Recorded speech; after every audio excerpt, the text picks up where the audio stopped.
नमस्कार, मैं हूं अर्चित और आप देख रहे हैं न्यूज नेक्स्ट। तो चलिए रुक करते हैं इस खास खबर की ओर। क्या युद्ध सिर्फ हथियारों और लाशों का खेल है? क्या कोई देश सिर्फ हिंसा के लिए जंग लड़ता है? भारत के नेशनल सिक्योरिटी एडवाइजर यानी एनएसए अजीत डोभाल ने इन सवालों का ऐसा जवाब दिया जिसे सुनकर पूरी दुनिया हैरान है। डोभाल ने दो टूक कहा कि हम साइकोपैथ नहीं हैं जिन्हें कटी हुई लाशें देखकर खुशी हो। तो फिर युद्ध क्यों लड़े जाते हैं? चलिए जानते हैं आज की इस बड़ी रिपोर्ट में। नई दिल्ली में विकसित भारत यंग लीडर्स डायलॉग के दौरान युवाओं को संबोधित करते हुए अजीत डोभाल ने राष्ट्रीय सुरक्षा और युद्ध की फिलॉसफी पर बात कही।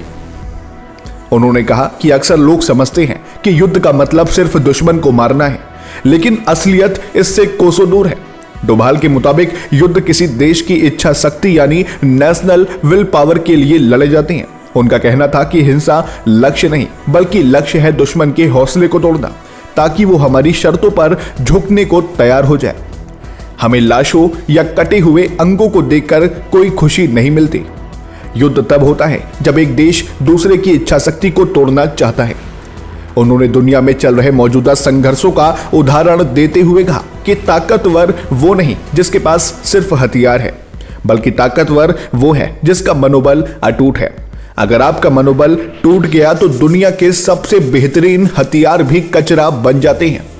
सिर्फ युद्ध ही नहीं, डोभाल ने विकसित भारत पर भी बड़ा बयान दिया।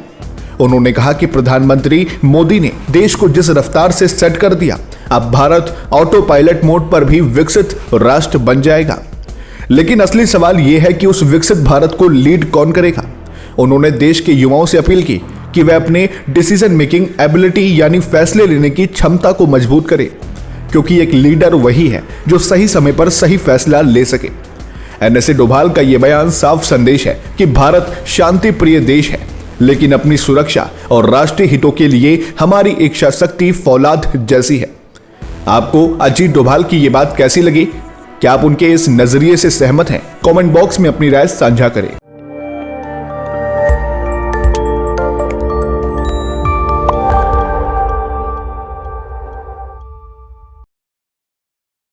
नमस्कार, मैं हूं अर्चित और आप देख रहे हैं न्यूज नेक्स्ट। तो चलिए रुक करते हैं देश प्रदेश की मुख्य 10 बड़ी खबरों की ओर।